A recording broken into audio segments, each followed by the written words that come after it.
3년의 세월이 흘러갔다. 살려울의 농민들은 이 동네에 생긴 이래로 처음 당하는 견딜 수 없는 곤경을 당하였다. 집간, 논마지기, 밭날 가리는 대부분 유정근이가 경영하는 식산조합의 채무 때문에 혹은 벌써 경매를 당하고 혹은 가차압을 당하고 혹은 지불 명령을 당하고 있게 되었다. 빚을 얻어쓰기가 쉬운 것과 옛날의 신용대부 대신에 신식인 저당권 설정이라는 채권 채무의 형식은 가난한 농민들을 완전히 옮겨놓고 말았다. 숭이가 경영하던 협동조합이 농량과 병치료비와 농구 사는 값밖에는 일체로 대부하지 아니하던 것을 야속히 여기던 살려올 농민들은 잔치 비용이거나 노름 미천이거나를 물러나고 저당만 하면 구워주는 유정근의 식산조합을 환영한 것은 사실이었다. 그러나 가여운 농민들은 그것이 자기네의 자살행위인 줄을 몰랐던 것이었다. 도장만 찍으면 돈이 생긴다. 고 살려올 농민들이 생각하게 된 지 이태가 다 못하여 이제는 농량조차도 얻을 수가 없고 오직 추수할 곡식을 적당으로 한 장리 벼만을 얻을 수가 있게 되었다. 정근의 아버지 되는 유산장은 아들의 수완에 절절탄복하였다. 그래서 금년 봄부터는 모든 재산권을 전부 아들 정근에게 맡겼다. 유산장 내 재산은 숭이가 감옥에 들어간 동안에 3배가 늘었다고도 하고 4배가 늘었다고도 한다. 아무리 줄잡아도 갑절 이상이라는 것만은 사실일 것이다. 정근은 숭의 집에서 좀 더 올라간 곳에 별장이라고 일컫는 집을 짓고 서울 가서 고등보통 학교까지 마쳤다는 여학생을 첩으로 데려다가 금년 봄부터 살림을 차렸다.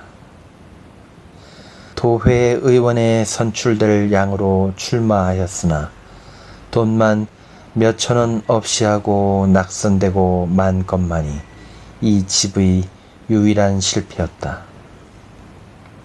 그러나 불언간 면장이 될 것은 사실이라고 전하였고 다음번에는 반드시 도회 의원이 된다고도 하고 또 동경 어떤 유력한 사람의 추천으로 불언간 군수가 되리란 말조차 있었다.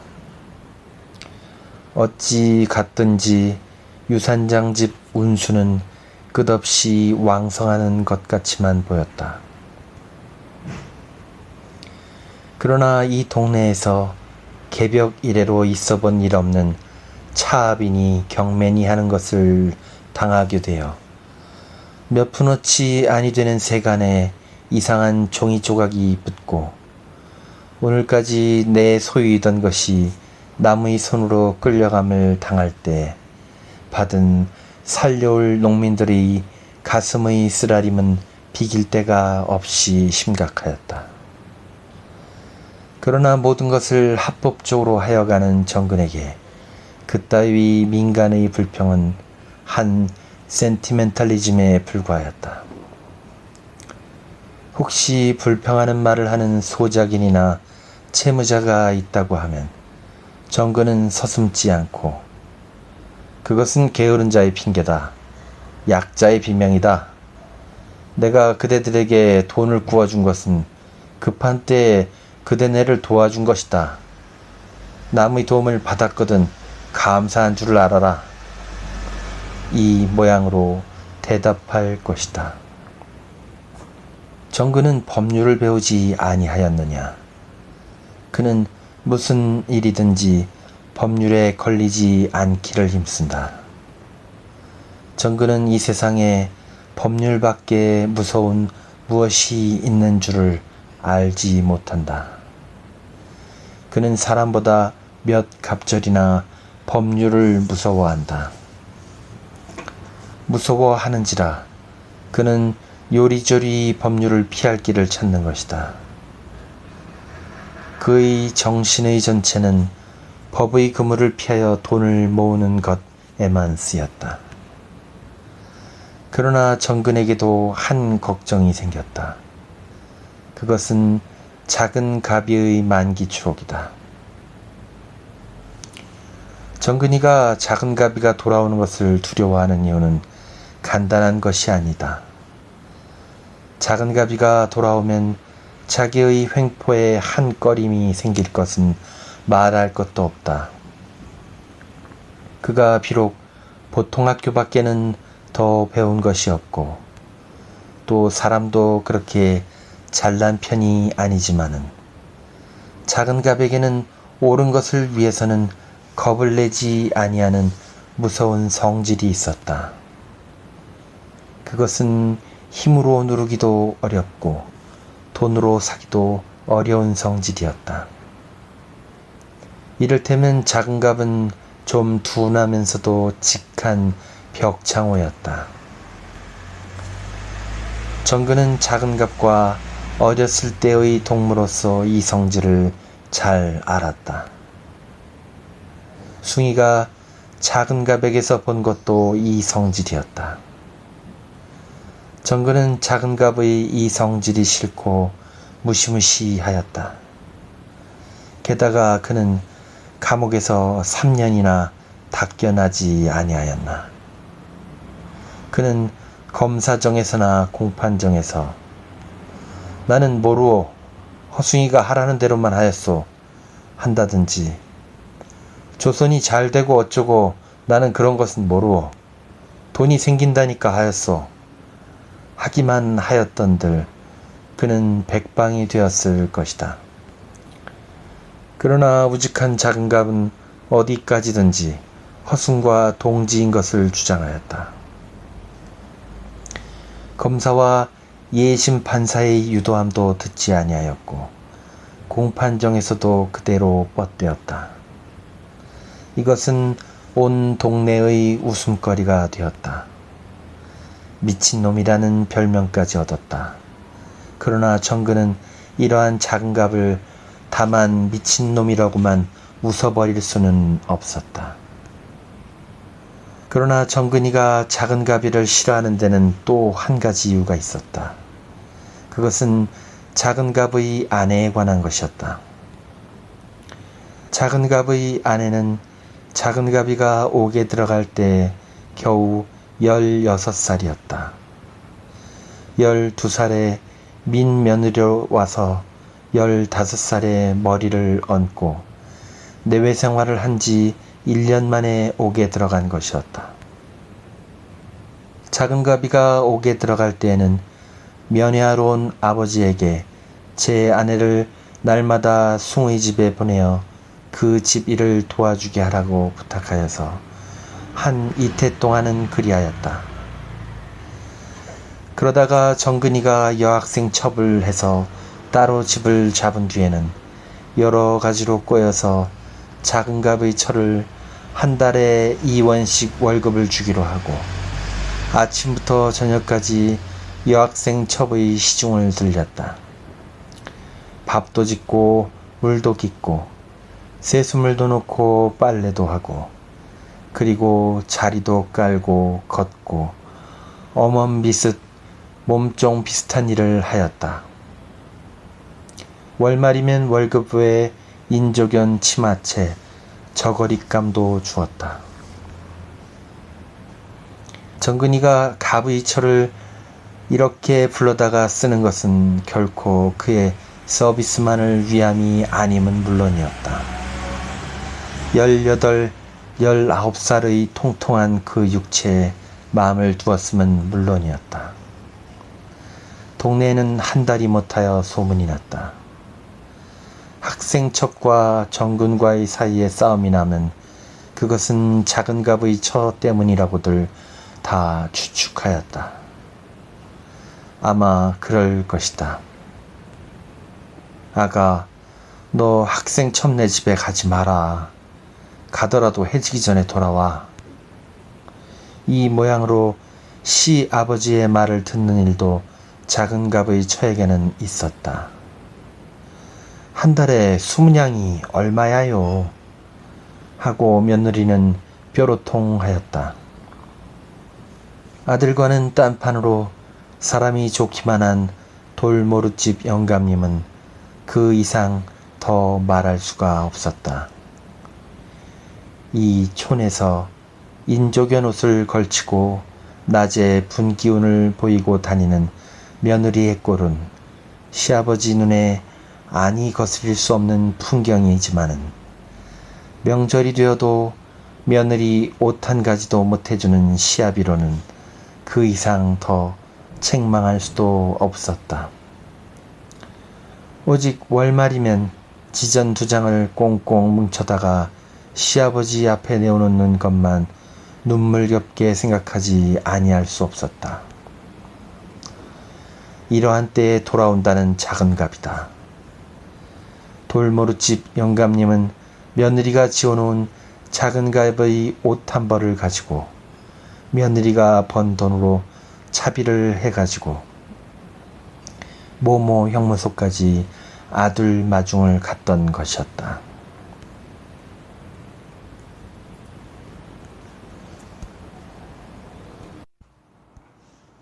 작은 가비가 살려울에 돌아온다는 날, 그날은 곧 선이도 돌아오는 날이다. 동네 청년 6, 7인은 저녁차에 2사람을 맞으러 일을 쉬고 정거장까지 나아갔다. 정선이도 고무다리를 끌며 을란을 데리고 우물개까지 나와서 기다렸다. 이 우물은 정선과 을란은 모르지만은 인제는 벌써 5, 6년 전에 유순이가 바가지로 이슬 맺힌 거미줄을 걷고 식전에 물을 기르면서 숭이가 돌아오기를 기다리던 데다. 순의 무덤이 바로 이 우물을 내려다보는 위치에 있는 것도 이상한 인연이었다. 유순의 무덤은 벌써 새 무덤의 빛을 잃었다. 다른 낡은 무덤과 같이 풀로 덮이었다. 정선은 청면 추석에 을란을 보내어서 이 돌아볼 사람 없는 유순의 무덤과 한갑 어머니의 무덤을 돌아보게 하였다. 예수교 학교에서 자라난 정선이라 음식을 버려놓는 것은 아니지만은 풀이나 뜯어주고 꽃폭이나 심어주었다. 정선은 우물가에 서서 순의 무덤을 바라보았다. 을란도 따라서 바라보았다. 여기 오신 지가 몇 해야요? 하고 을란은 감개를 못 이기는 듯이 물었다. 벌써 5년째다. 우리가 농사를 4번이나 짓지 아니했니? 하고 정선은 서울 있는 쪽을 바라보았다. 부모 생각도 나고 집 생각도 났다. 떠난 지 4, 5년이 되어도 소식도 없는 집. 그러나 그것은 그리운 것이었다. 그리고는 정선의 머리는 모모로 돌려졌다. 거기는 남편이 흙물 묻은 옷을 입고 있다.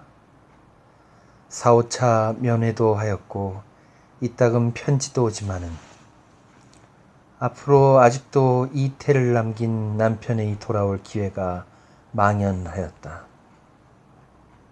해는 뉘엿뉘엿 넘어간다. 지평선 위에는 구름 봉우리들이 여러 가지 모양과 여러 가지 색채로 변하였다. 눈 김을 매는 사람들이 석양 빗긴 볕에 마치 신기루 모양으로 커다랗게 떠오르는 것이 바라보였다. 으어허 허허 하는 소리밖에는 말뜻도 알아볼 수 없는 매나리 소리가 들려왔다. 배고프고 피곤한 것을 이기려는 젊은 농부들이 억지로 짜내는 소리였다. 장에 갔다가 돌아오는 장돌림의 당나귀 방울 소리가 들리고 맥고자 밑에 손수건을 느린 장꾼들이 새로 산가 싶은 부채를 붙이며 짓거리고 가는 것이 보였다. 이윽고 작은 가비와 선이 일행이 무놈이 고개를 넘는 것이 보였다. 뒤에 따라오는 것은 정선이가 돌모루집 영감님 편에 붙인 제 옷, 예전 서울서 입던 옷을 입고 제 파라솔을 받은 선이었다. 저기 오시네 하고 을란도 반가워서 따라갔다. 머리를 치렁치렁 따내린 커다란 계집애다. 정선도 쩔뚝쩔뚝하며 몇 걸음을 더 걸어갔다. 청년들은 자기네 힘으로나 빼오는 것 같이 작은 갑과 선의를 옹위해 가지고 의기양양하게 떠들고 웃고 손가락으로 가리켰다. 그리고는 또 떠들고 웃었다. 아이 정선이 하고 선의는 정선이가 절뚝거리고 오는 것을 보고 빠른 걸음으로 뛰어와서 파라솔을 풀밭에 내던지고 정선을 껴안았다. 그리고 두 사람은 서로 안고 울었다. 작은 가비가 정선에게 인사를 할 때 정선은 일면 눈물을 씻으면서 허리를 굽혔다. 그러나 목이 메어서 말이 나오지를 아니하였다.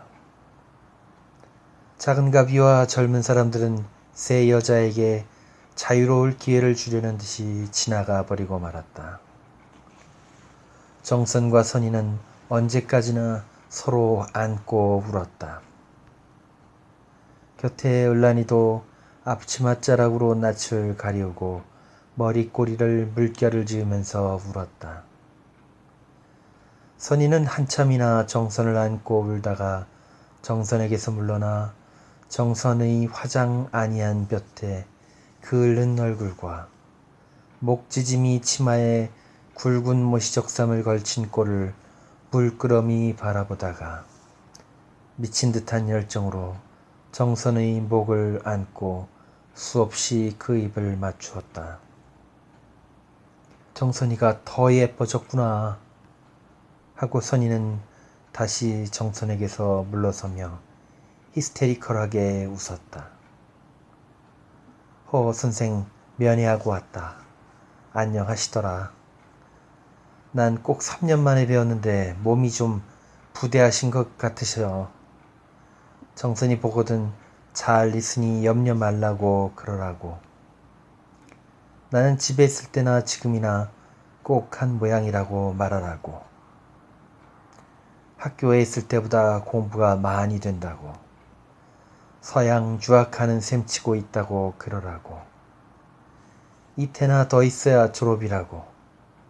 졸업하고 가거든 새 지식을 가지고 일할 터이니 그 동안에 정선이는 건강과 용기를 기르고 있으라고. 광명한 앞길을 바라보고 애여 어두운 슬픈 생각을 말라고. 그리고 또 무해라고 하셨더라. 옳지. 친정에 한번 댕겨오라고. 정선이 친정아버지께서 감옥으로 편지를 하셨더라고. 필적이 떨리신 것을 보니까 펑 노쇠하신 모양이니 얼른 가 뵈이라고. 안 가. 하고 정선은 서울 쪽을 바라보며 눈을 끔쩍끔쩍하고 어린애 모양으로 고개를 도리도리 하여 보인다. 선의는 말을 이어 그리고 하고 잊어버린 말을 생각하다가 오 참 하고 을란의 손을 잡으며 선의는 을란이가 이제는 나이가 많으니까 적당한 신랑을 구해서 시집을 보내라고. 서울로 보내든지 살려올서 혼처를 구하든지 정선이가 을란이 어머니가 되어서 잘 골라서 시집을 보내라고. 안 가요. 전 집에 있을 테야요. 하고 을라는 고개를 숙이고 정선의 치마꼬리를 만진다. 정선은 을란의 어깨에 올라앉은 귀뚜라미를 집어던지며 말없이 한숨을 쉰다. 그리고 또 저 무슨 말씀을 또 하시더라 하고 선희는 말을 잊어버린다. 새 여자가 울고 이야기하는 동안에 날은 아주 저물어 남빛 어두움이 달래벌을 덮었다. 랜들 사람을 죽이고 싶겠나? 그렇지만은 하고 말하려는 작은 갑을 가로막으며 그야 자네가 분하게 생각할 줄도 알아. 그렇지만 그건 오해야. 자네 이복 후에 자네 아버지가 뭘 좀 도와달라고 그러시던데 그때 마침 이 집을 지었고 해서 참 자네 부인더러 우리 집 일을 좀 보살펴달라고 그랬지. 그게 벌써 3년 아닌가. 그동안에 매사게 먹고 이원이라고 정했지만은 돈일세, 옷감일세, 또 양식일세 하고 자네 집에 간 것이 해마다 100원어치는 될걸. 하지만 다 아는 처지니까 그래 나는 잘못한 게야 있지. 그저 모두 잊고 오해를 풀어주게. 응?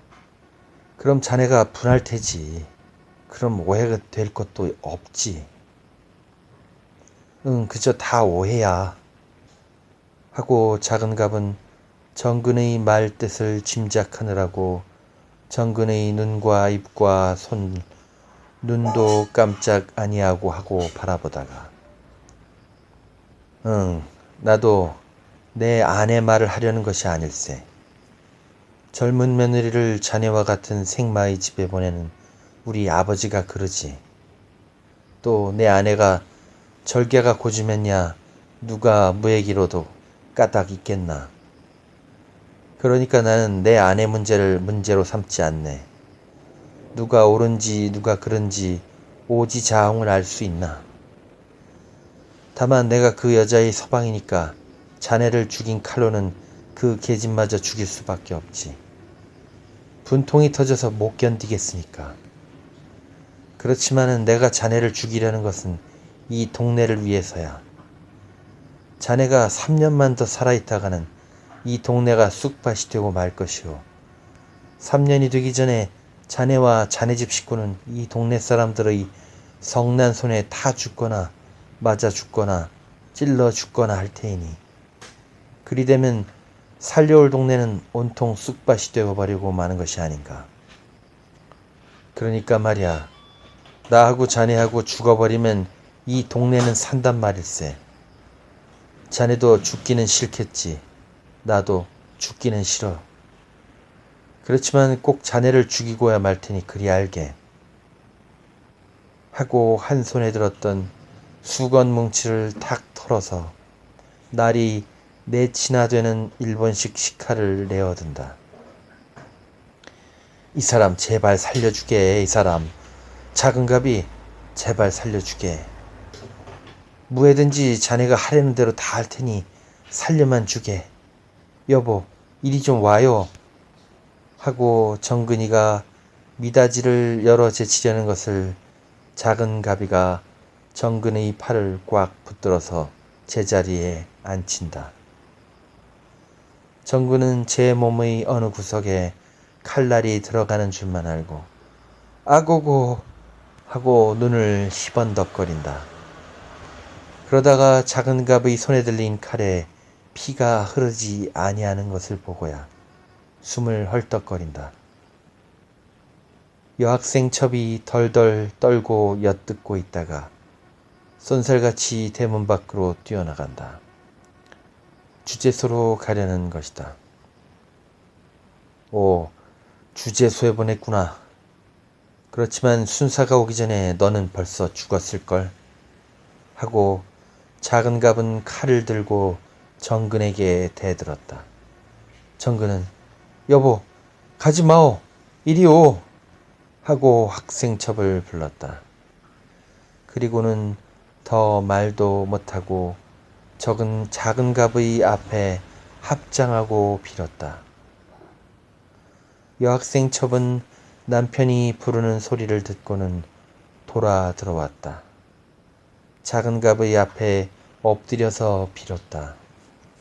말은 못하고 그저 수없이 절을 하였다. 이놈, 너는 법률밖에는 무서운 것이 없는 줄 아니? 세상에는 법률보다 더 무서운 것도 있다.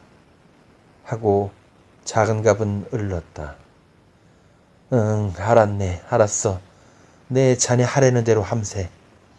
저 종이하고 내 만년필하고 가져와. 자, 불러요. 내 쓸 테니.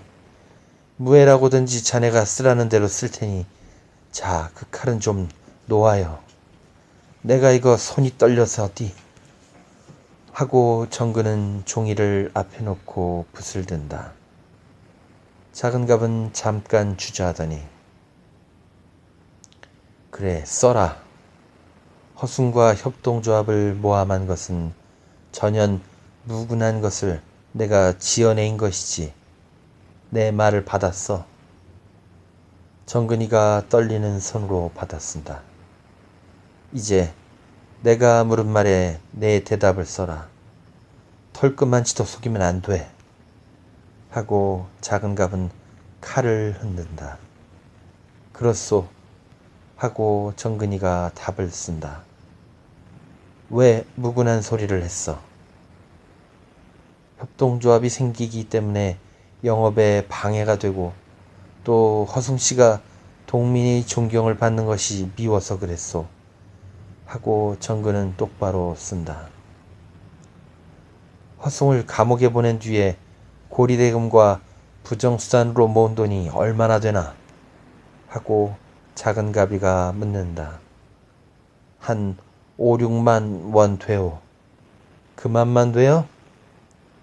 아니, 실상 그밖에 안 되네. 그래서 더 될 게 있나? 하고 정근은 입으로 대답한다. 지금 동민에게 지은 채권은 얼마나 되고? 1만 한 8천 원 돼요. 그 나머지는 다 청산하고? 그렇소. 더러는 부동산을 사는 형식을 취하고 더러는 강제 집행을 하여서 다 청산하였네. 그대로 써. 정근은 그 말을 쓴다. 그러면 이 자리에서 그 1만 8천 원 채권은 포기하고 그 동안에 모은 6만 원에서 절반인 3만 원은 동네의 교육기금으로 또 절반 3만 원은 협동조합 기금으로 내어놓는다는 표를 쓰게. 이 사람 그렇게 다 내놓으면 난 무얼 쓰고 사나.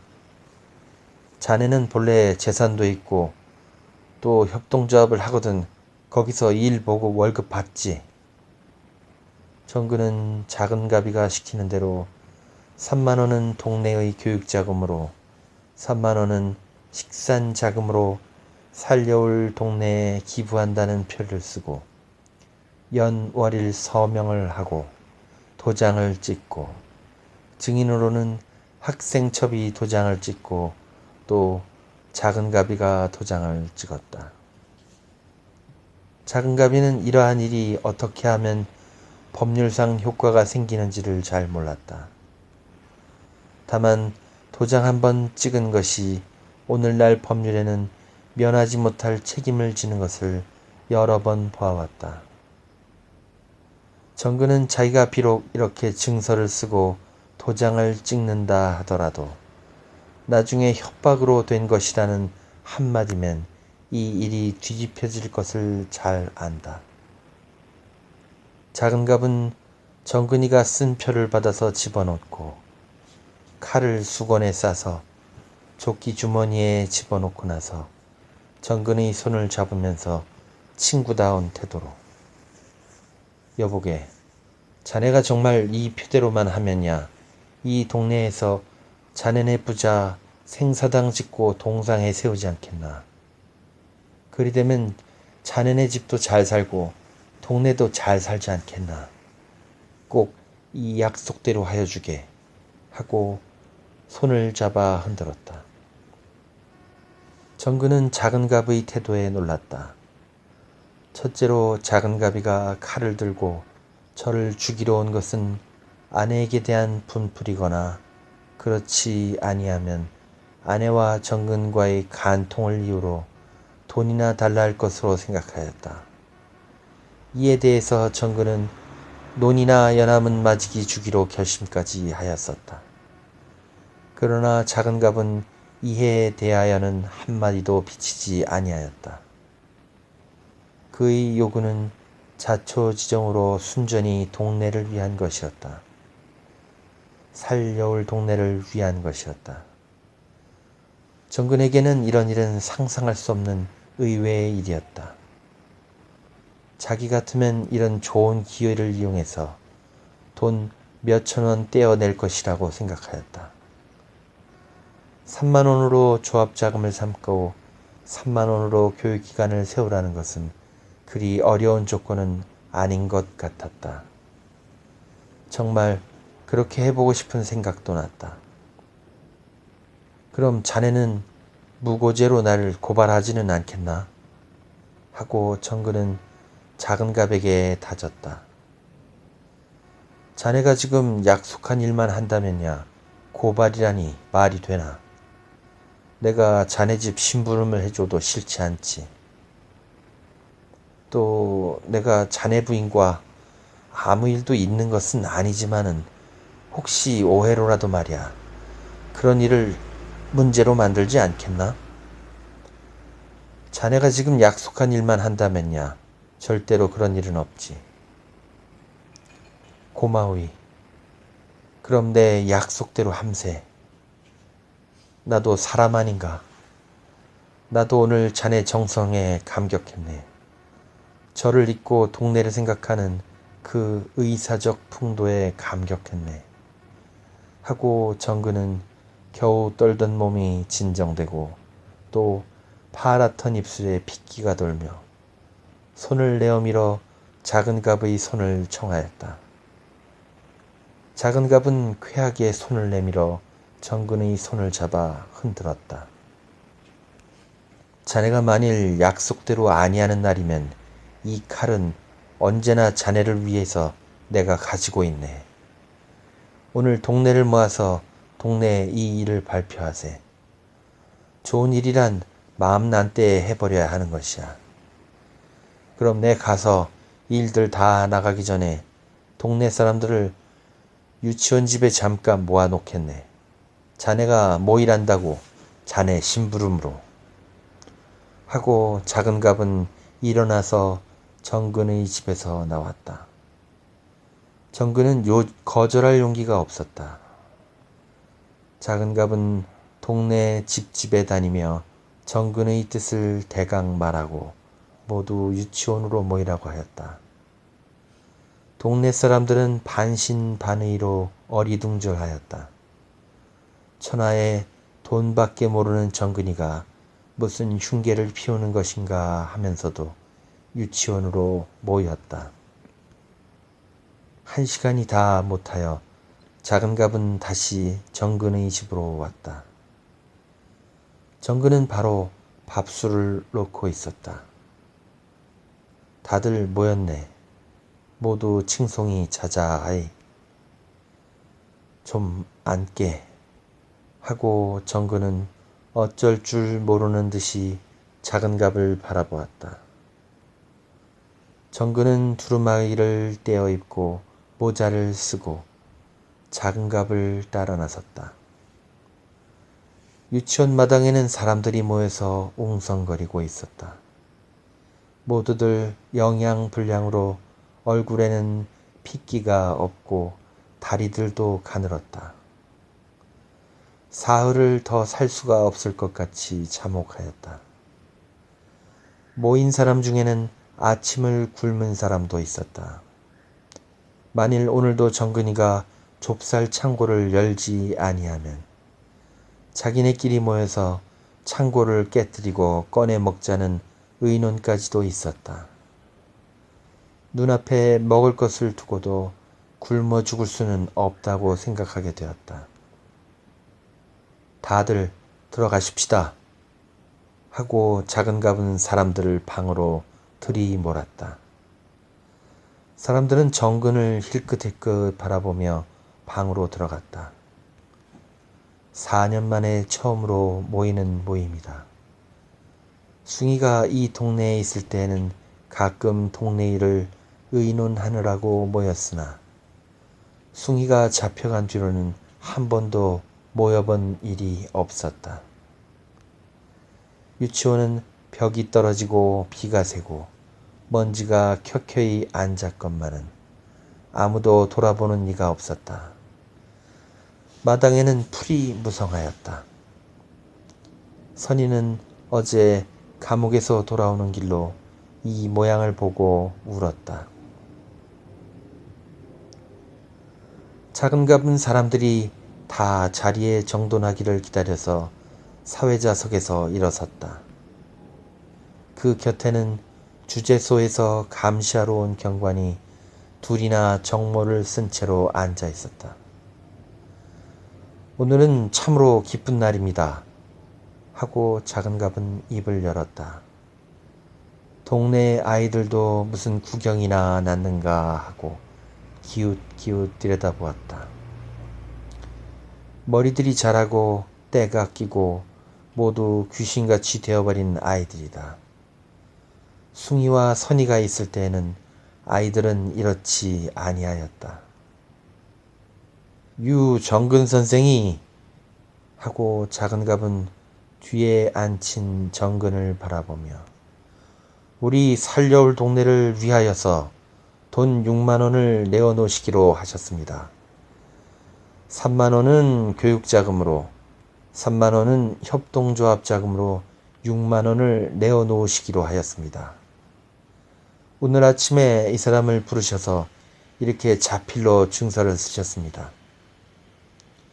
하고 정근이가 손수 쓴 증서를 낭독하고 그것을 여러 사람에게 보인 뒤에 그뿐 아니라 우리 살려올 동네 사람에게 지운 빚 1만 6천여 원을 모두 탕감해 주시기로 하고 여기 이렇게 표지를 다 내놓으셨습니다. 이것은 회가 끝난 뒤에 각각 나오셔서 우리 유정근 선생님께 고맙다는 말씀을 드리고 찾아가시기를 바랍니다. 유정근 선생이 그동안 우리 동네에서 원망을 받으신 것은 사실입니다. 그러나 오늘에 와서 우리는 그 불쾌한 묵은 기억을 다 달래물에 띄어보내고 오늘부터 새로이 우리의 은인이요 우리 동네의 은인인 유정근 선생을 새로 맡게 되었습니다. 유정근 선생은 하고 다른 종이 조각을 꺼내며 우리 지도자 허숭 선생에게 미안한 일을 하셨다는 것과 또 백선희 선생과 맹한갑 군에게도 미안한 일을 하셨다는 것을 말씀하셨습니다. 그러나 우리는 오늘의 이 모든 것을 잊어버리지 아니하면 아니 됩니다. 우리는 기쁘게 이 불쾌한 모든 기억을 잊어버리십시다. 허숭 선생이 앞으로 이태 동안 더 옥중의 고초를 보시더라도 유정근 선생이 이런 고마우신 크신 일을 하셨다는 말을 들으면 기뻐하실 줄 믿습니다.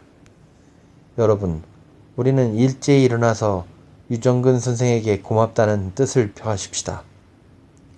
하고 손을 드니 모인 사람들이 다 일제히 일어난다.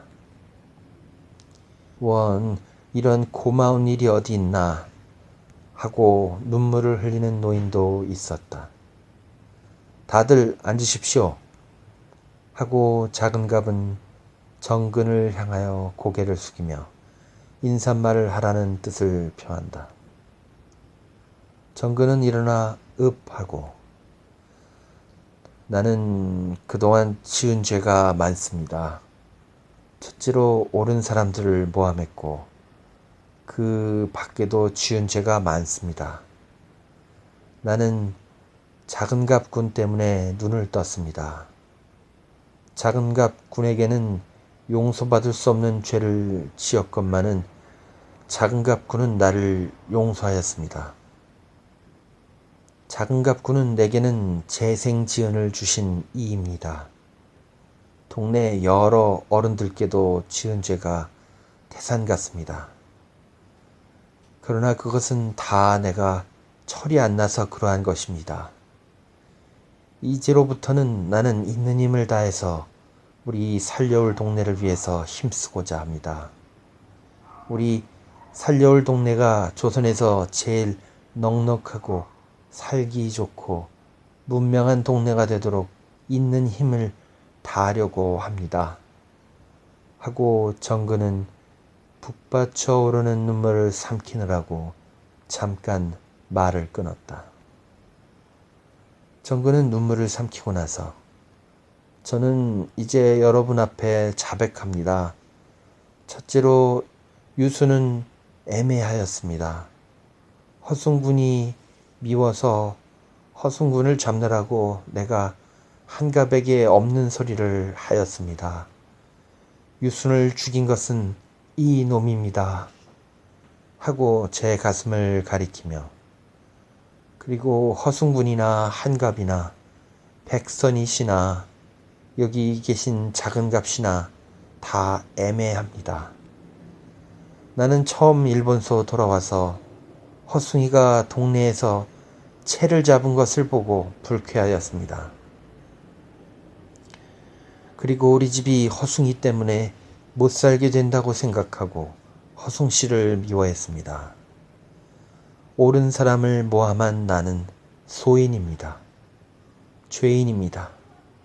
10번 죽어도 아깝지 아니한 죄인입니다. 만일 허숭씨나 한갑씨가 경찰에서나 검사국에서나 예심정에서나 공판에서나 내 말을 하였다 하면 그이들은 다 무시하고 나를 무고죄로 몰렸을 것입니다. 그러나 허숭씨는 일절 그러한 말을 입 밖에도 내지 아니하였습니다.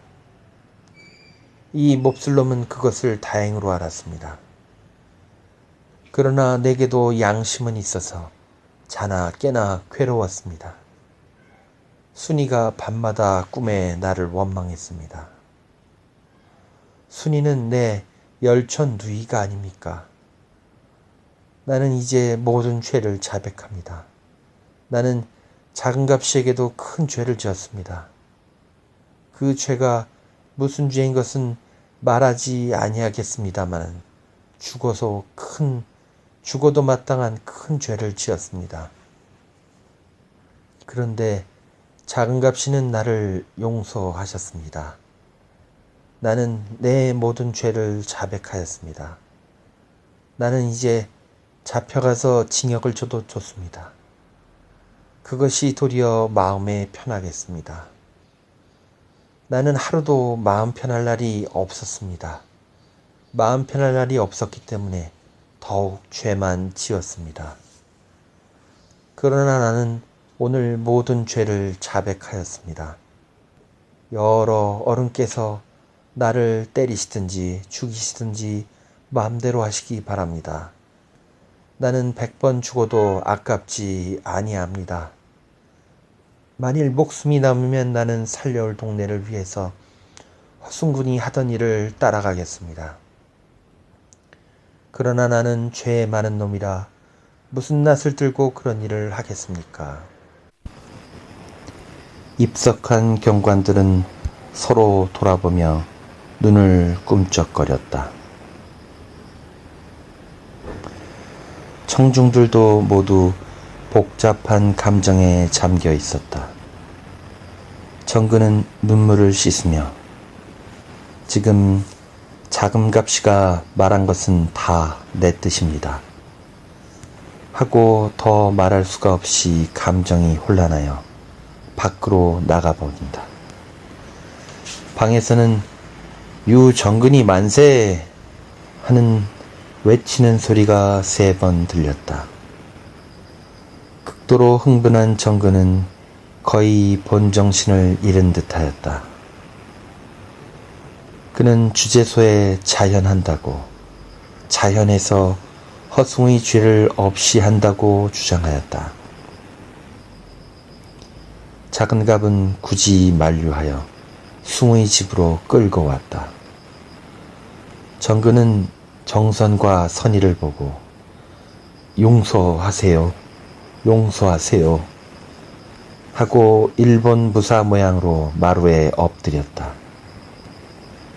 작은 갑은 정선과 선의에게 대하여 정근이가 심기일전한 전말을 대강 말하였다.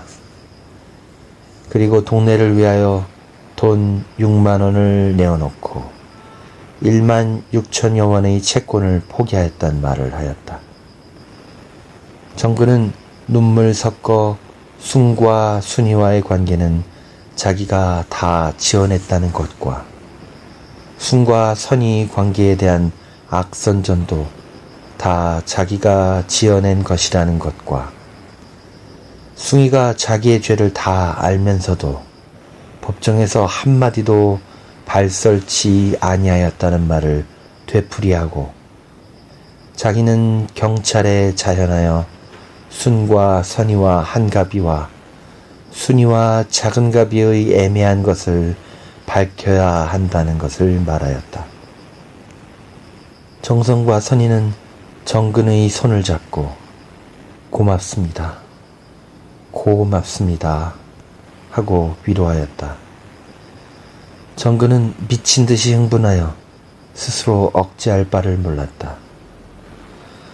정근은 이러한 큰 결심을 한 이튿날 모모 형문서에 허숭을 면회하였다. 허숭은 더운 간방에서 그물을 뜨고 앉았다가 유정근이라는 사람이 면회를 청한다 하여 일변 놀라고 일변 의아하면서 간수에게 끌려나갔다. 정근은 숭의 얼굴이 나타나는 마태 도무지 면목이 없네. 오늘 나는 자네에게 사죄를 하고 앞으로 해나갈 일을 의논하러 왔네 하고 단도직입으로 온 뜻을 말하였다. 숭은 대답할 바를 몰라서 다만 물끄러미 정근을 바라보고만 있었다. 나는 모든 죄를 다 깨달았네. 그리고 동네 사람들한테 자백을 했네. 이제 자네하고 한가비한테만 자백하면 마지막일세 하고 그동안 모은 돈 6만 원을 산업기금과 교육기금으로 살려를 위하여 내어놓기로 하였다는 말과 남은 채권 1만 6천여 원을 탕감했다는 말을 하고 이런 것으로 내 죄가 탕감되리라고는 믿지 않네. 나는 검사국의 자연에서 자네가 무지한 것을 변명할 결심도 가지고 있네마는 그렇게 한다고 꼭 자네가 무죄가 될는지가 의문이야. 그래서 똑바로 말이지. 나는 세상에 있어서 자네가 나올 때까지 자네가 하던 일을 해보려고 하네. 나는 그것이 자네 뜻인 줄 아네. 안 그런가? 숭은 아직도 대답할 바를 찾지 못한다. 도무지 이것은 믿기지 아니하는 일이다. 정근이가 무슨 생각으로 자기를 놀려먹는 것이라고 밖에는 생각할 수가 없었다. 자네가 내 말을 안 믿으리. 그렇지만은 나는 자네를 미워하고 적으로 알아서 없애버리려고 하다가 필경은 자네의 인격에 감복한 것일세. 나는 새 사람이 되려네. 자네를 따르는 충실한 제자가 되려네.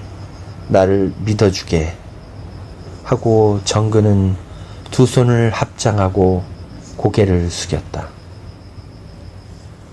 경찰에서나 법정에서나 자네가 나만 끌어놓으면 죄는 내 가지고 자네는 무사였을 것을 나는 아네. 그렇지만 자네는 나를 끌어넣지 아니하고 애매한 죄를 달게지지 않았나. 나도 사람일세. 사람의 마음이 있는지라 3, 4년이 지난 오늘날에도 제 죄를 깨달은 것이 아닌가. 이 사람 나를 믿어주게. 이처럼 말을 하여도 나를 못 믿나? 하고 정근은 또 한 번 합장하고 고개를 숙인다. 정근군, 고마우이. 나는 이제 자네를 믿네. 기쁘이. 살려올 하나만 잘 살게 되면야 나는 옥에서 죽어도 한이 없네. 하고 숭은 긴 한숨과 함께 고개를 숙인다. 어서 할 말만 해. 하고 간수가 재촉을 한다. 네, 할 말을 하지요. 하고 정근은 그러면 내가 이 6만원 돈을 가지고 어떻게 일을 할 것을 일러주게. 무엇이든지 자네가 하라는 대로 하려네. 숭은 이윽히 생각하다가 서울 가서 한민교 선생을 찾아보고 그 어른을 살려올러 모셔오게. 그래서 그 어른이 하라는 대로만 하게. 자네 한 선생 알지? 응, 말은 들었지. 배운 일은 없어. 한 선생이 가장 조선을 잘 아시네. 조선에 무엇이 없는지 무엇이 있어야 할지를 가장 잘 아시는 이가 그 어른이니 그 어른께 만사를 의논하게. 하고 숭은 한 선생을 생각하였다. 그 어른이 사려오래 오시겠나? 오시겠지. 그럼 내가 이 길로 서울로 올라가겠네. 가서 자네 말을 하고 한 선생을 만나겠네. 하고 잠시 더 할 말을 생각하다가 자네 부인, 따님 다 무고하시니 염려 말게. 하고는 간수의 재촉으로 숭의 얼굴은 가리어졌다. 정근은 처음 경험하는 감동을 가지고 물러나왔다. 다방골 현 의사는 일찍 저녁을 먹고 등 교위에 누워서 선풍기 바람을 쏘이고 있다. 현 의사는 4, 5년 전보다도 뚱뚱해졌다. 그러나 남자도 모르고 아이도 아니 낳아본 그는 중년 여성의 태가 있는 중에도 처녀와 같은 태가 어딘지 모르게 있었다.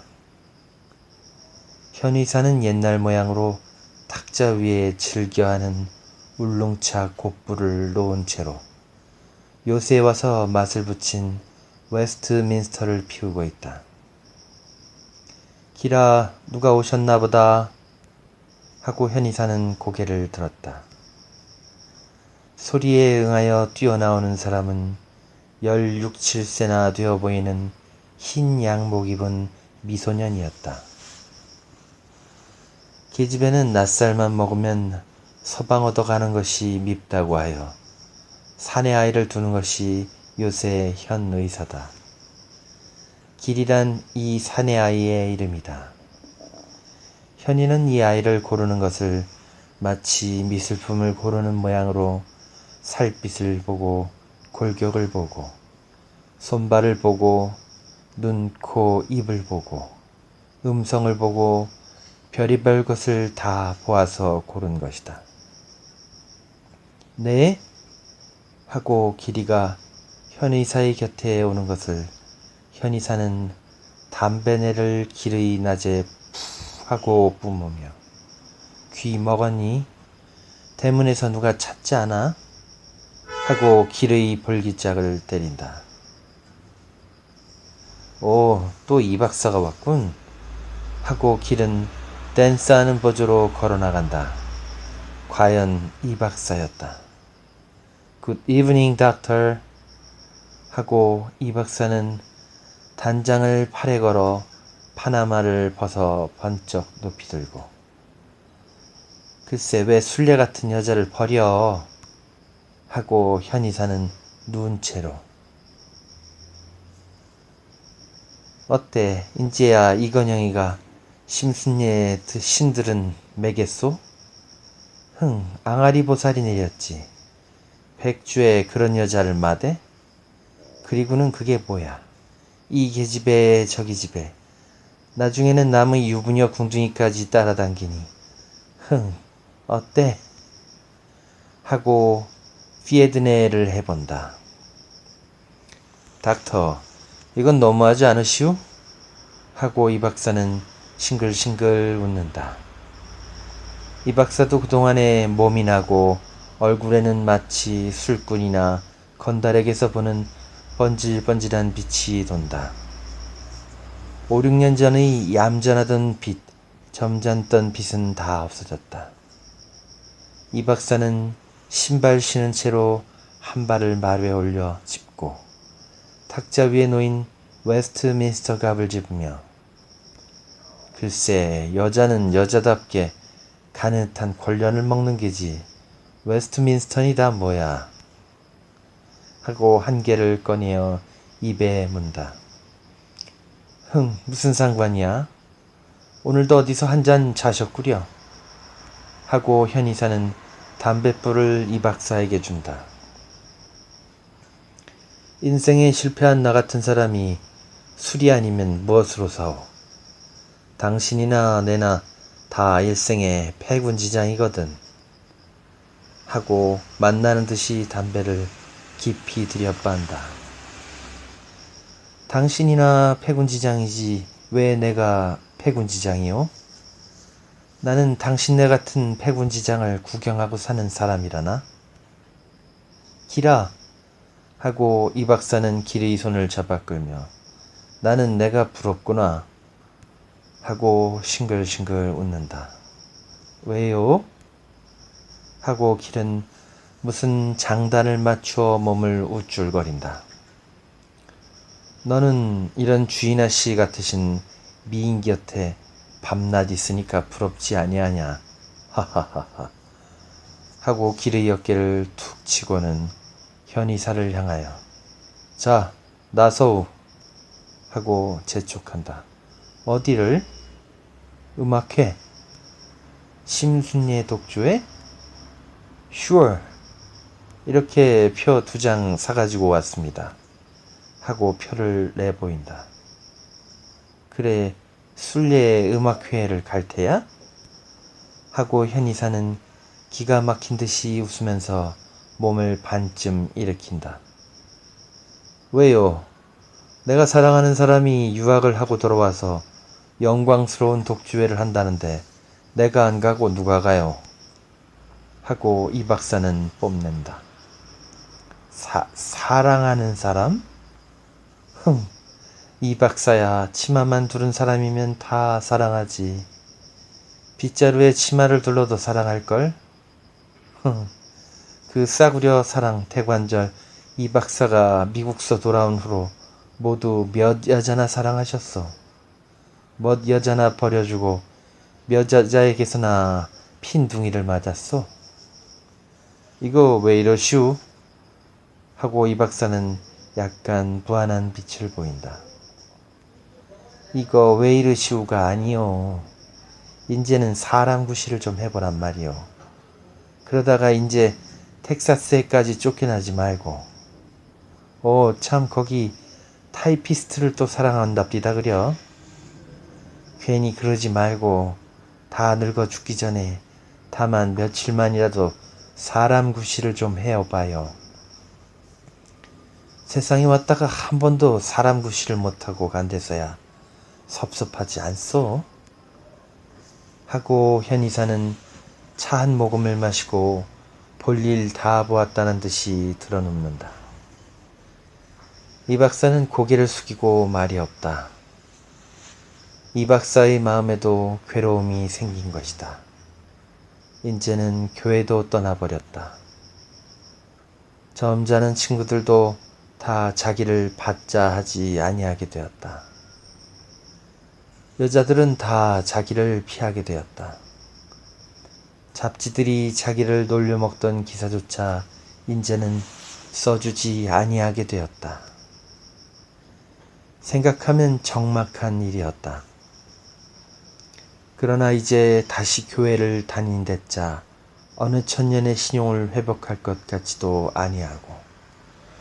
무슨 사회적 활동을 하려 하여도 이제는 거들떠 보아주는 사람이 없었다. 그러면 돈은 벌어지느냐 하면 그리할 미천도 재주도 없었다. 텍사스에서 돈 100원이나 받는 데야 그걸로는 저축이 될성 싶지 아니하였다. 게다가 이제는 나이도 40이 가까워지 않으냐냐. 이 세상에서 버려진 몸은 생각할수록 적막하였다. 현 의사는 만날 적마다 이 박사를 놀려먹고 공박하였다. 그러나 현 의사밖에는 그렇게라도 자기를 아랑곳해주는 이도 없었다. 가끔 현 의사에게 아픈 소리를 들으면서도 그래도 적막해지면 이 박사의 발은 현 의사의 집으로 향하였다.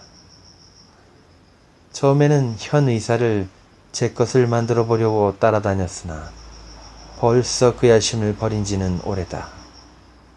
이 박사가 보기에 현 의사도 하늘에 핀 꽃이었다. 그래도 현 의사를 안이 따를 수는 없었다. 현 의사도 귀찮게 생각은 하면서도 이 박사를 영접하였다. 영접한다는 것보다도 오는 대로 내버려 두었다. 그리고 올 때마다 강아지나 고양이와 희롱하는 모양으로 희롱하였다. 아무러한 말을 하여도 성도 안 내는 것이 좋은 장난감이었다. 유시호 불쌍하게 생각하는 때도 있었다. 그러한 때에는 한번 악수를 하여 주었다. 이 박사는 현 의사의 손을 한번 잡으면 울 것 같이 감격하였다.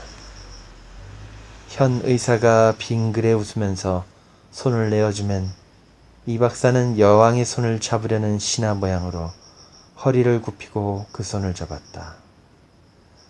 어떤 때 그 손등에 키스를 하다가 뺨을 얻어맞은 일도 있었다. 저것은 무엇에 소용이 될꼬 하고 가끔 현 의사는 이 박사를 보고 생각하였다. Good for nothing 하고 입 밖에 내어 말한 일도 있었다. 이 박사 자신도 무용지물인 것을 의식하는 모양이었다. 영어나 좀 가르쳐 보구려. 이렇게 현 의사는 이 박사의 소용처를 찾아도 보았다. 허허허허 하고 이 박사는 웃을 뿐이었다.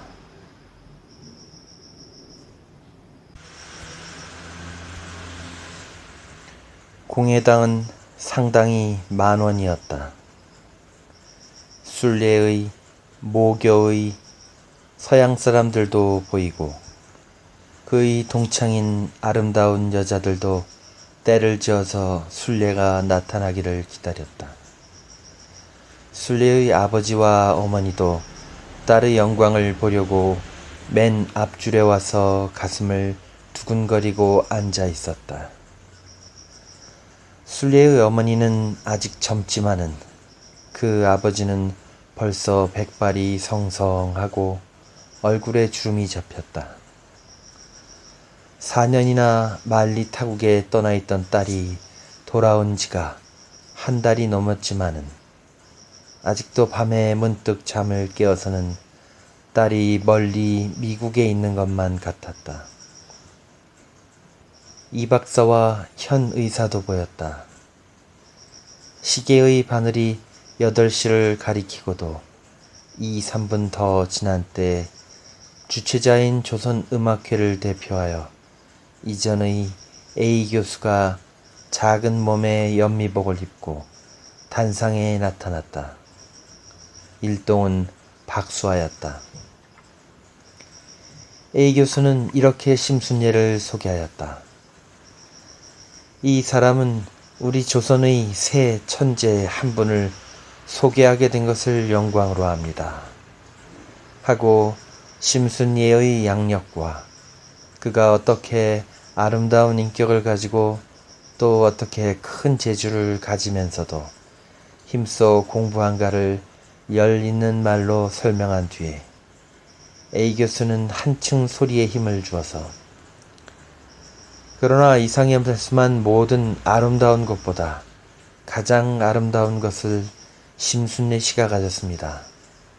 그것은 조선적인 것에 대한 사랑입니다. 그의 성격이 조선 사람의, 조선 여성의 가장 아름다운 것을 구비하셨거니와 이것은 심순례 씨의 예술에서 가장 분명히 볼 수가 있습니다.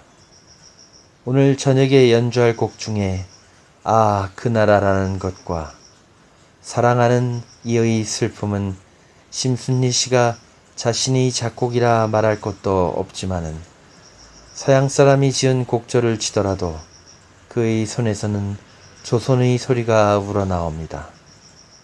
한 말씀으로 하면 심순례 씨는 서양 악기인 피아노의 건반에서 순전한 조선의 소리를 내는 예술가입니다. 심순례 씨야말로 진실로 조선의 딸이여 조선의 예술가라고 할 것입니다. 하고 심순례를 불러내었다. 집이 떠나갈 듯한 박장 소리에 낯을 붉히고 나서는 심순례는 5년 전보다 약간 몸이 여위어서 호리호리하였다. 모시적삼에 모시치마를 입고 그리 굽 높지 아니한 까만 구두를 신었다. 어느 모로 보든지 미국에 다녀온 현대 여성 같지는 아니하고 A 교수가 소개한 바와 같이 조선의 딸다운 얌전과 겸손과 수삽이 있었다. 순례는 은사되는 A 교수의 열렬한 칭찬과 청중의 박수갈채 잠깐 지나쳐 흥분함을 깨달았다. 눈이 아뜩아뜩함을 깨달았다. 그래서 순례는 피아노 앞에 앉아서 마치 기도하는 사람 모양으로 1, 2분 동안 고개를 숙이고 앉았었다. 다음 순간에 순례의 손은 들렸다. 10손가락이 하얀 건반 위로 날았다. 방 안은 고요하였다. 마치 아무것도 없고 순례가 치는 소리만이 유일한 존재인 것 같았다. 한 곡조가 끝날 때마다 박수가 일어났다. 순례가 뒷방에 들어오면 순례를 딸이라고 하는 홀 부인은 순례를 껴안고 눈물을 흘리고 순례를 사랑하는 동창들도 순례를 안고 기뻐하였다. 아, 그 나라가 연주될 때에는 청중은 거의 숨이 막힐 듯하였다. 그 곡조가 끝나도 청중은 박장하는 것조차 잃어버린 듯하였다. 그러다가 순례가 무대로부터 사라진 뒤에야 끝없이 박수를 하고 소리를 질렀다. 그러나 순례는 울려오는 박수 소리를 들으면서도 마음에 누를 수 없는 슬픔이 있었다.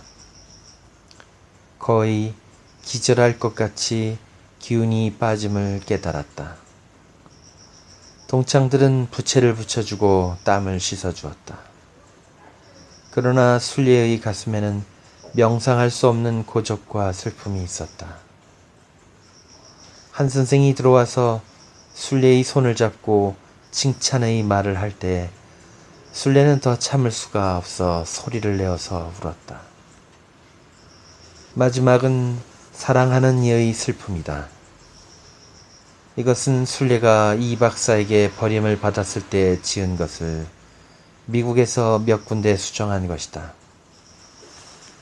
순례는 이 곡조를 아니하려 하였으나 홀 부인이 굳이 권하였기 때문에 프로그램에 넣은 것이었다.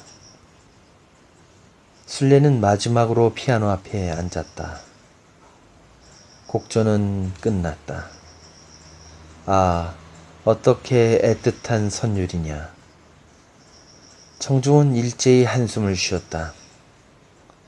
순례가 피아노에서 일어서려 할 때 청중으로서 꽃다발을 들고 무대에 뛰어올라 순례 앞을 막아서는 이가 있었다. 그것은 이 박사였다. 이 박사는 꽃다발을 순례의 앞에 내어 밀었다. 순례는 무심히 꽃을 받아들고는 깜짝 놀라며 뒤로 물러섰다.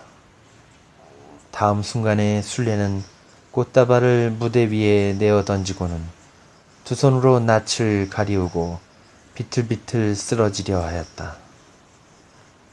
쓰러지려는 순례는 A 교수의 팔에 안겨 뒷방으로 옮김이 되었다.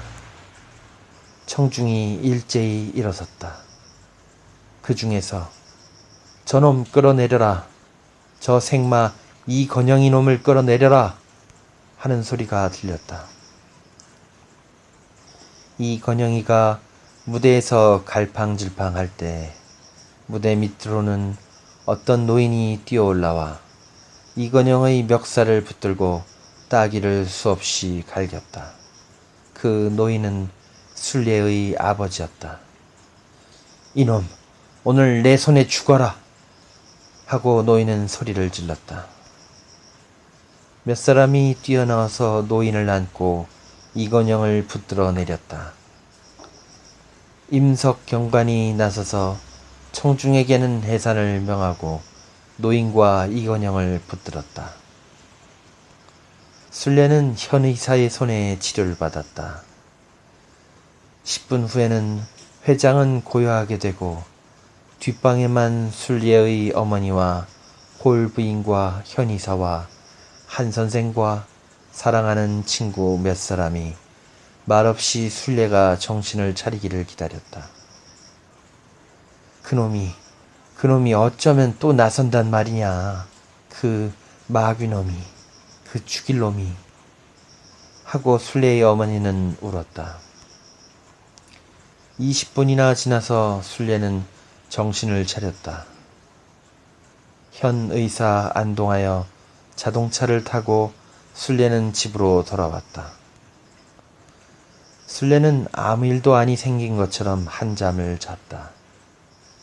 그리고 잠이 깬 때에는 대청의 시계가 2시를 치고 창에는 달이 환하게 비쳤다.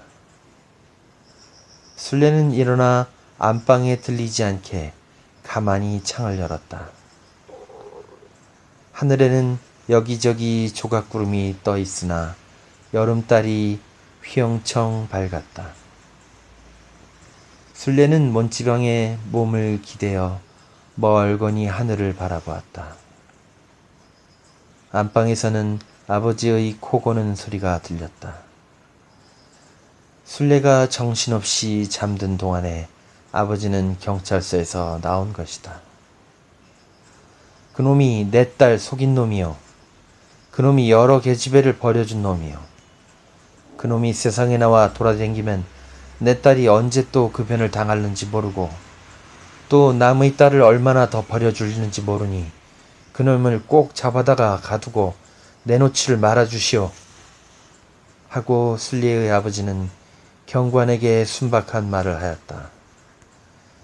그리고는 다시는 사람을 때리지 말라는 말을 듣고 놓여 나왔다. 나와서는 딸이 편안히 잠들어 자는 것을 들여다보고 내외가 늦도록 이야기를 하다가 막 잠이 든 것이었다. 그놈을 죽여버리고 마는 것을 하고 아버지는 잠꼬대로 중얼거렸다.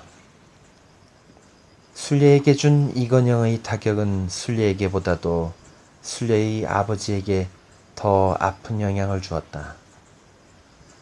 딸을 사랑하는 그는 이 사건 때문에 10년은 더 늙은 듯하였다. 시체의 사람들 모양으로 입 밖에 내어서 말은 아니하였지만 가끔 비분한 생각이 치물어서 억제할 수가 없었다. 그리해서 이 슬픔은 순례의 아버지의 성격을 침울하게 만들어버렸다. 순례는 달을 바라보았다. 어려서부터 보통학교, 고등보통학교 시절부터 바라보던 달이요. 이 건영과 약혼한 뒤에 그 속에 건영의 얼굴을 그리며 바라보던 달이었다. 어디서든 달을 보면 순례는 건영을 생각하지 아니할 수 없었다.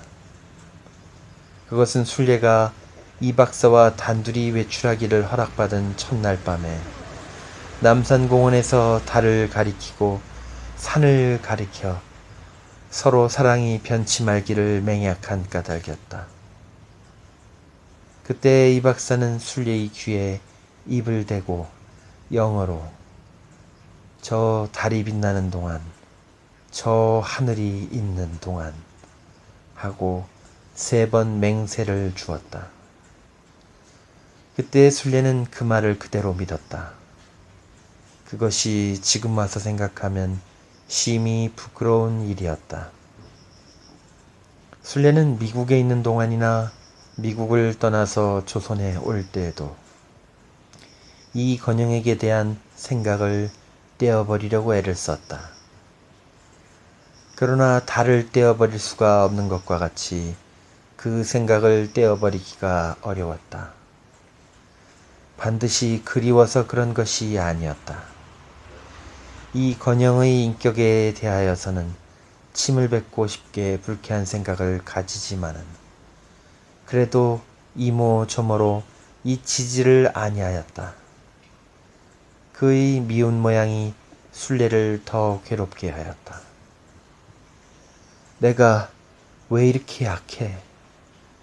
하고 순례는 머리를 흔들고 다시 자리에 누웠다. 이튿날 한 선생이 순례의 집을 찾아왔다.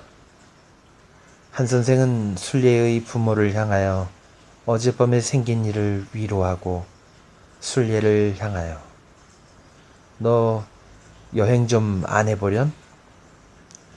지금까지는 세계에 가장 돈 많고 문명했다는 미국에 가 있었으니 이번에는 세계에서 가장 가난하고 문명 못한 조선 시골 구경을 좀 해보지 하였다.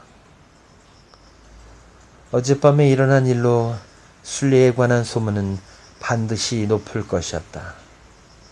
새 학기부터 모교에서 교편을 들기로 대개 내정이 되었지만은 어젯밤 사건이 그 일에 어떠한 방향 전환을 줄는지 모르는 것이었다.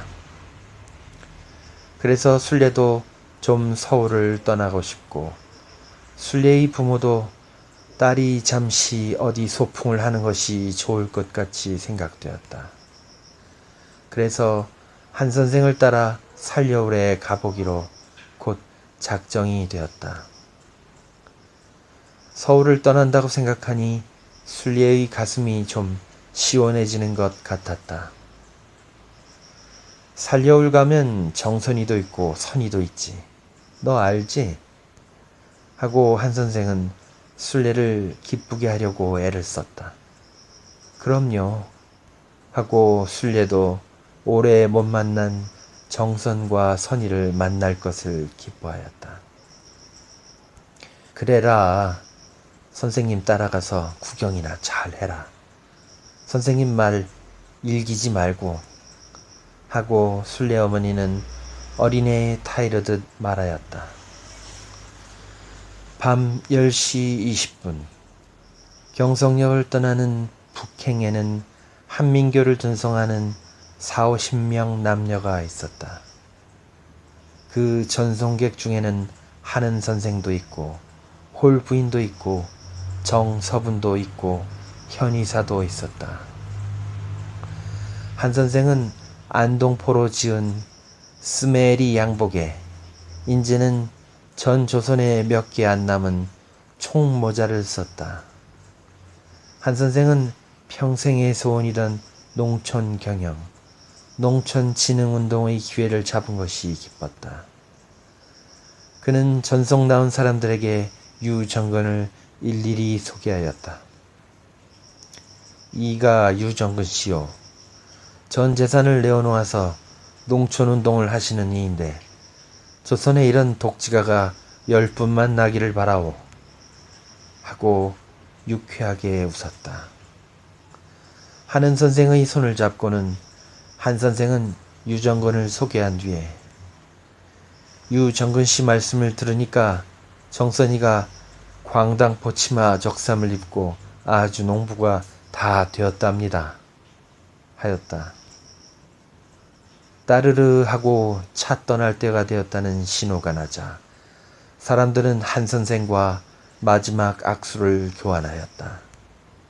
맨 나중 한 선생이 차에 오르려 할 때 어떤 농립 못 쓰고 고이 적삼만 입은 청년 하나가 나와서 선생님! 하고 한 선생을 불렀다. 한 선생은 발을 멈추고 그 청년을 바라보았다. 갑진이 오시다! 하고 농모를 벗었다. 오, 갑진군인가? 하고 한 선생은 놀라며 갑진의 어깨에 팔을 얹혔다. 그리고 갑진의 차림차림을 훑어보았다. 어서 오르십시오. 저도 신천까지 모시고 가겠습니다. 하고 한 선생의 뒤를 따랐다. 전송하던 사람들도 갑진이라는 말에 한 번 놀라고 그 초초한 행색에 두 번 놀랐다. 차는 떠났다. 한 선생은 3등차의 승강대에 서서 고개를 숙여 일일이 전송하는 인사에 대답하였다. 순례는 한 선생의 어깨 뒤에 숨어서 아무쪼록 사람의 눈을 피하였다. 이리 와 앉게 하고 한 선생은 갑진에게 자리를 권하며 그런데 대관절 그동안 어디가 있었나?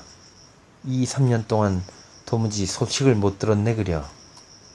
하고 갑진의 볕에 그을은 초췌한 얼굴을 바라보았다. 말씀하지요. 저는 그동안 검불랑과 농사했습니다. 검불랑? 하고 한 선생은 더욱 놀란다. 네, 평강 검불랑 말씀이야요. 허승군의 예심 결정서를 보고 생각하는 바가 있어서 검불랑으로 갔습니다.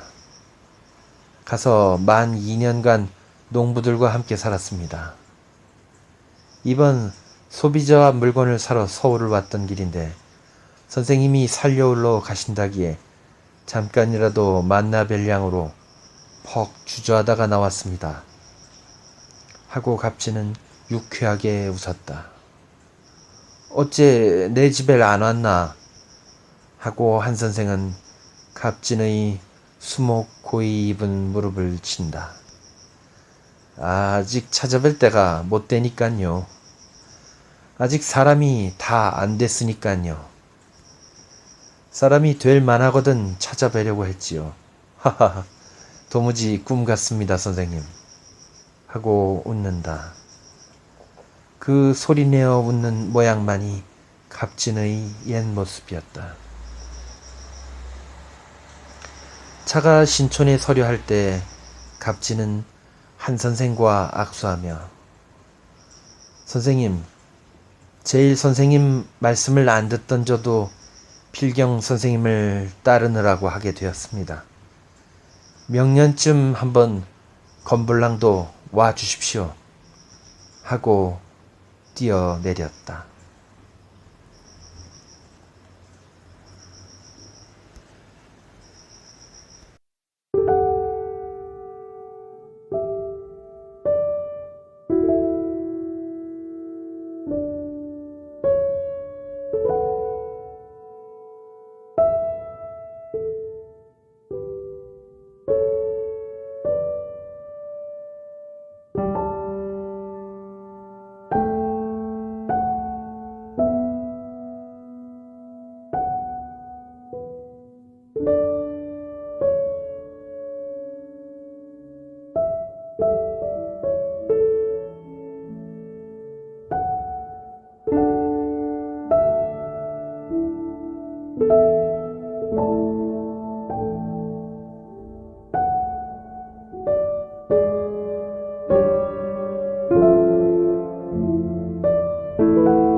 you